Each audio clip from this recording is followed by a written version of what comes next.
Gentlemen, dear colleagues, greetings from California.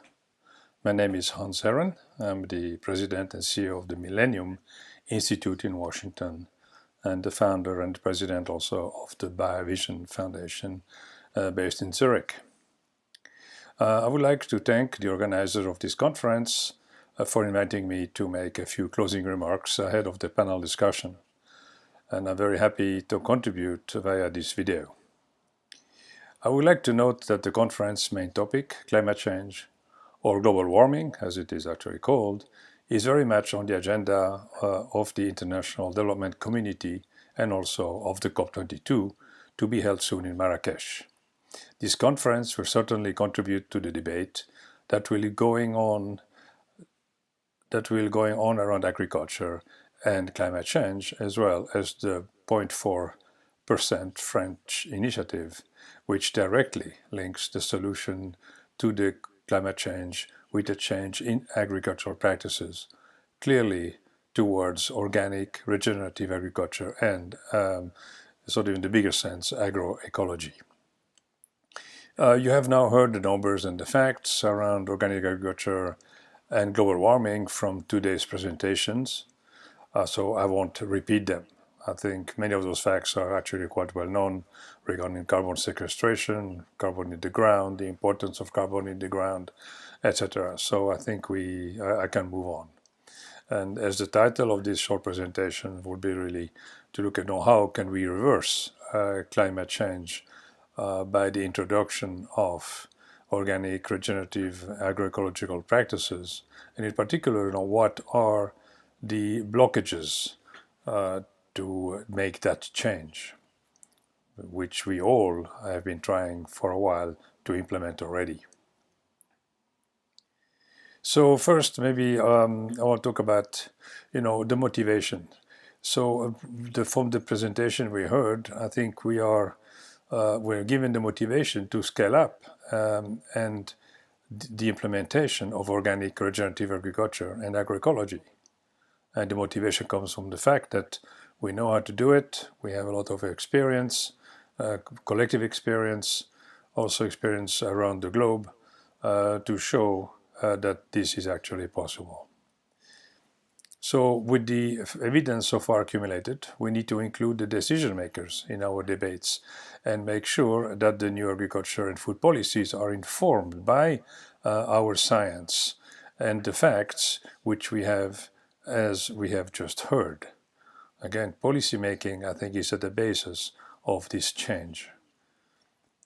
But we also need to pay attention to the need for more research, this in order to assess further the benefits of sustainable agricultural practices and build up the body of evidence over time.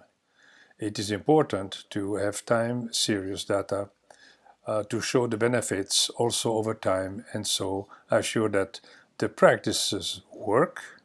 And we have to demonstrate it even more, because it seems that we never have enough evidence on our side, never mind that the other side of conventional doesn't have any or much, but I think they always win the game.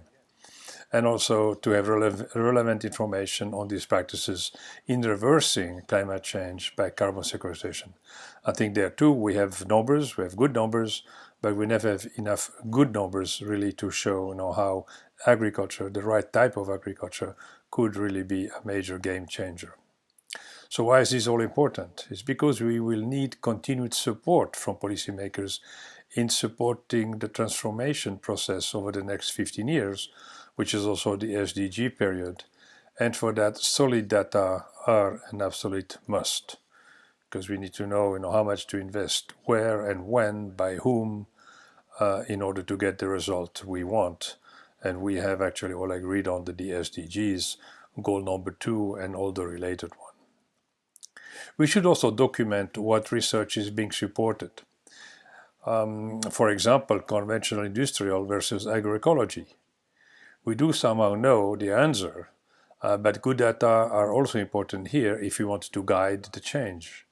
We do know much about the transformation, but still more evidence is always good. We need to present the decision makers with the request for more funding. Actually, we need to request a total change over in the R&D institutions and funding in support of organic, regenerative agriculture and agroecology.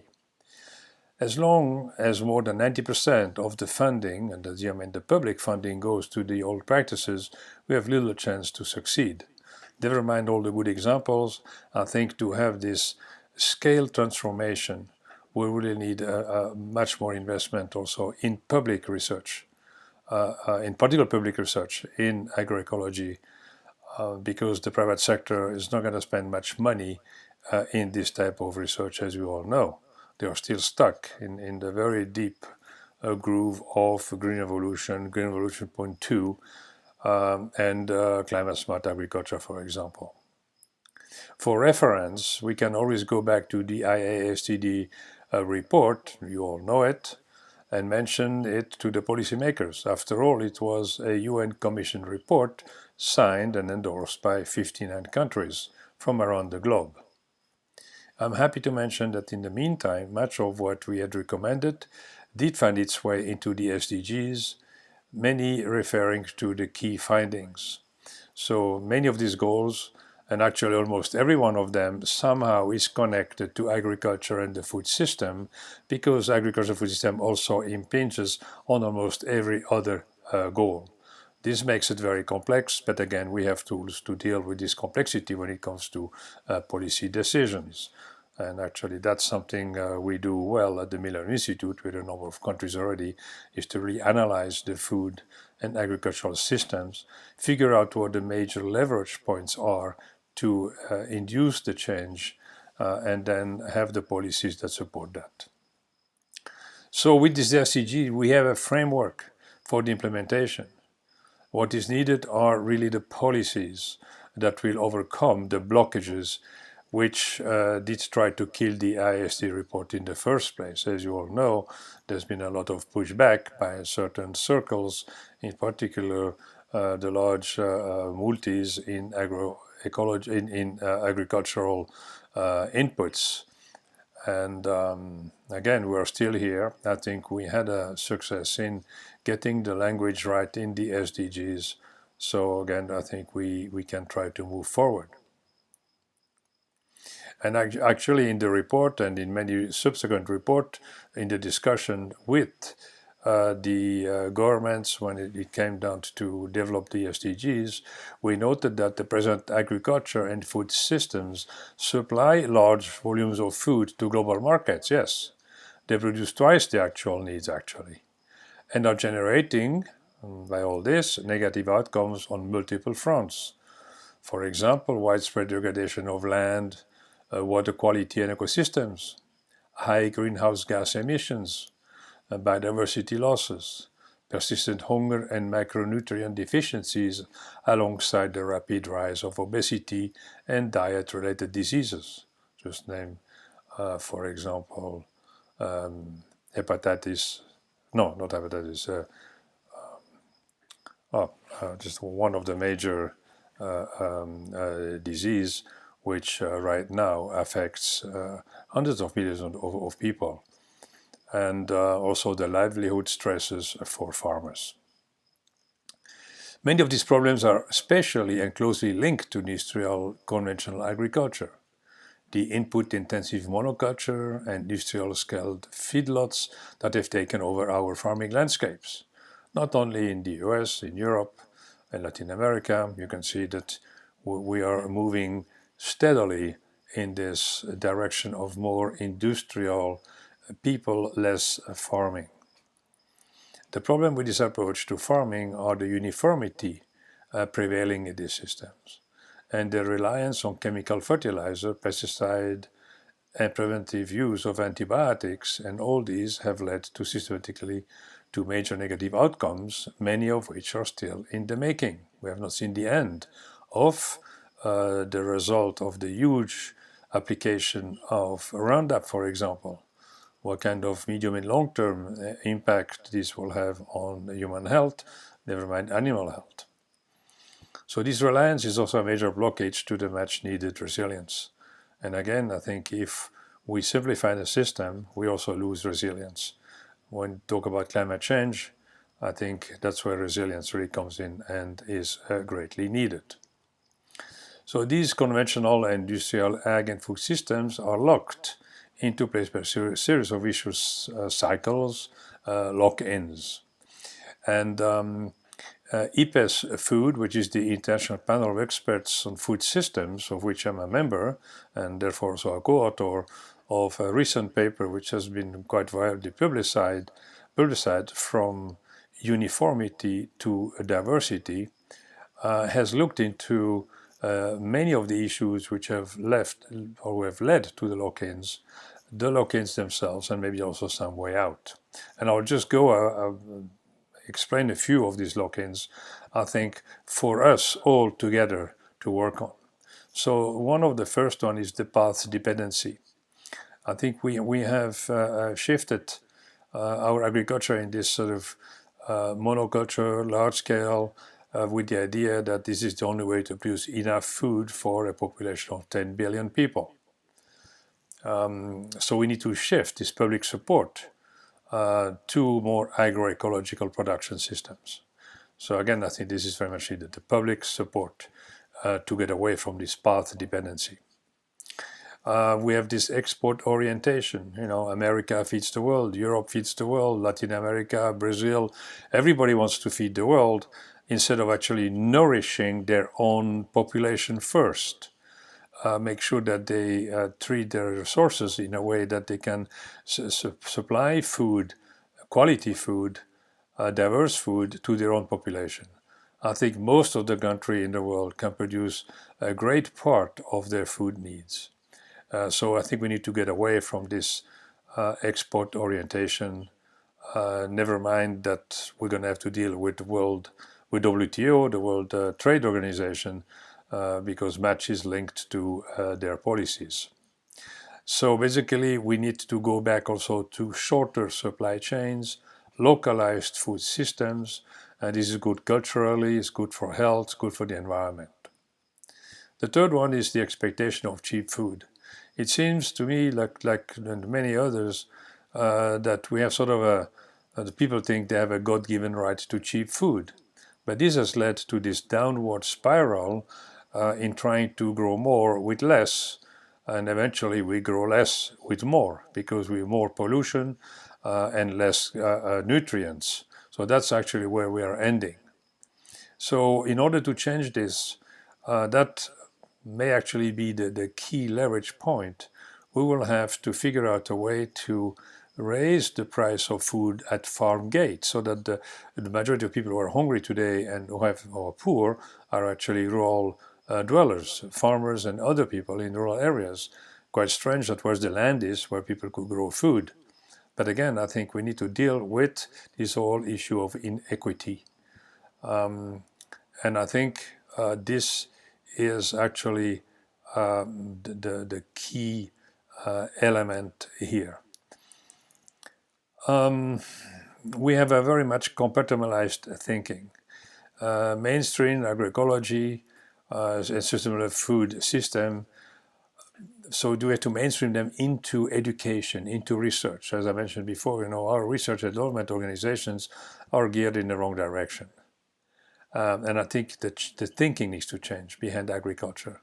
The thinking that, you know, the production à tout prix. No, we need to produce value. We need to produce in a way that our land is left in better condition cycle after cycle. And again, we know how to do that too. Organic agriculture has been a leader in that direction to begin with. We also have this short-term thinking, you know, quick buck, quick money, greed. And here also I think we have to think that agriculture, to make changes in farming practices, takes a while. It cannot just change overnight. There's huge risks involved. Farmers are not ready to take risks without being compensated or at least supported in one way or another.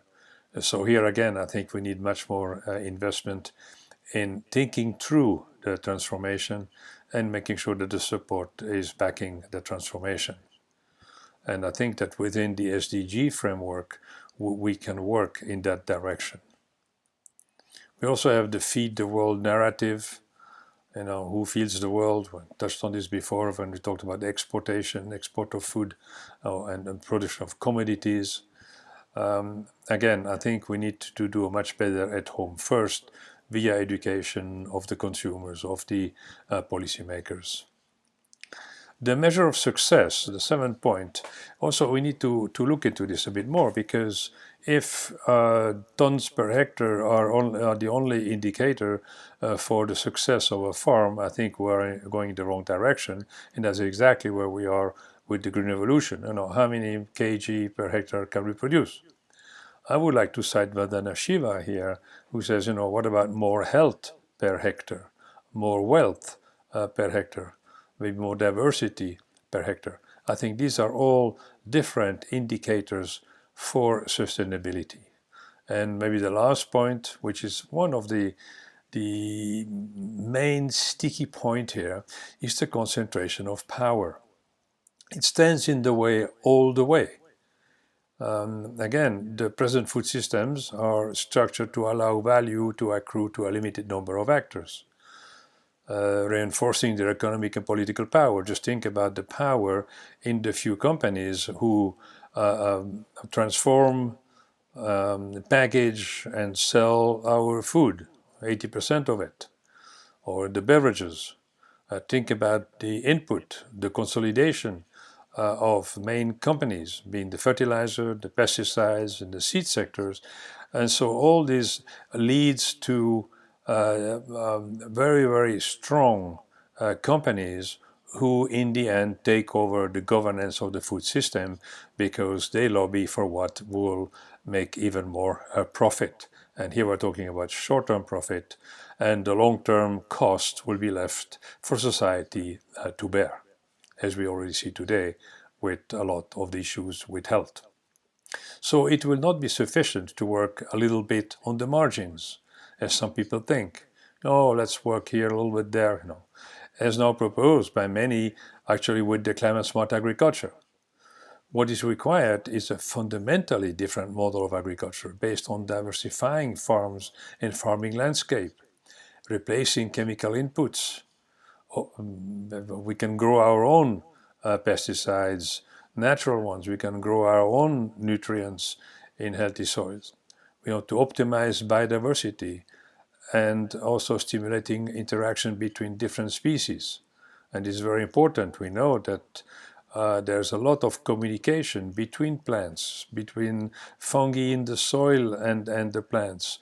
So these are all, a lot are fairly new discoveries which show the extent, of the options we have to do things in a much more natural, sustainable, economically sound, and also a societally sound way. So this should be part of this holistic strategy we are looking for to build long-term soil fertility, healthy agroecosystems where our pollinators can survive, where we have our natural enemies and our pest control working to secure the livelihoods. And I think a good example of this are the diversified agroecological systems. And again, they have to be diversified. It's not one system everywhere the same. So I think that we have very good indication of what we can do and what we should be doing. So as you have been presenting and hearing earlier today by the speakers of this session, there is ample and growing evidence that these systems keep carbon in the ground, support biodiversity, rebuild soil fertility, and maintain it, and sustain yields over time. And again, data are there to show that we can produce well enough, in particular when we start in many developing countries where we actually don't grow a lot with fairly simple agricultural practices. We can double, treble the production. And where we already grow too much with all the inputs, like in North America, Europe, and other places in the world, we can easily produce a bit less, and we would be much better off in the long term. Less interference with surpluses on markets in developing countries, for example. So I think, again, here too, we have a lot of what we need to make those transformations. The present data show also that this system can, under fair competition condition that is not one-sided subsidies for the wrong system, research and development for the wrong system, market presence for the wrong food system, compete with industrial agriculture in terms of total outputs, nutrition-wise, not only empty calories, performing particularly strongly under environmental stress and delivering production increases in the places where additional food is desperately needed. Just as I mentioned before, in the European countries. So we know that we are competitive. We're competitive everywhere. We're actually much better than the conventional industrial system. We also actually employ more people. We need more jobs as we move forward. So I think from the social side, also less health problems. So you can see that those three dimensions of sustainable development, this is the environment, society, and economy, are all covered with our organic, regenerative, and agroecological practices. Very much unlike the other side, where basically everything is geared toward more production, quantity, and profit. And again, so this diversified agricultural system promote diverse diets and improve health. And we know that the diets are important, but also the cultural aspect of these diets. So some change is already happening, fortunately. Industrial food systems are being challenged on multiple fronts, from new forms of cooperation and knowledge creation to the development of new markets relationships that bypass conventional retail circuits. For example, CSAs, farmers market. So here a direct sale to institutions. So we have options, I think, to help change the system. But again, this is not enough. We also need the policy to back this up very, very strongly. And I think that the science is there. Let's now use it to back up that change we are looking for.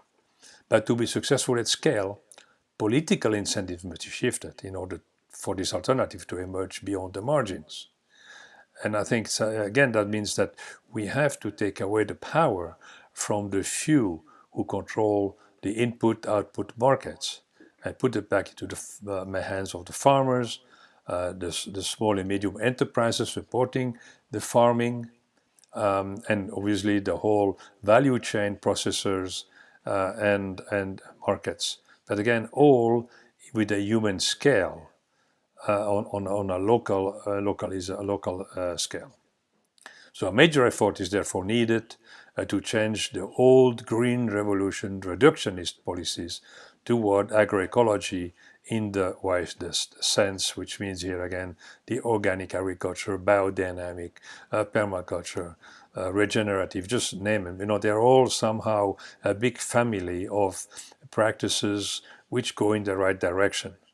And I really look forward, that this knowledge that we already have will be now used to help change the system for the better. And again, I can only emphasize the need for all of us to always refer back to the Sustainable Development Goals, because it has given us the framework to request those changes at the policy level, making sure that the investments are now changed from where they were to where they should be. So I wish you a very interesting panel discussion here, and thank you for your attention, and maybe I'll see you in person sometime soon. Bye-bye.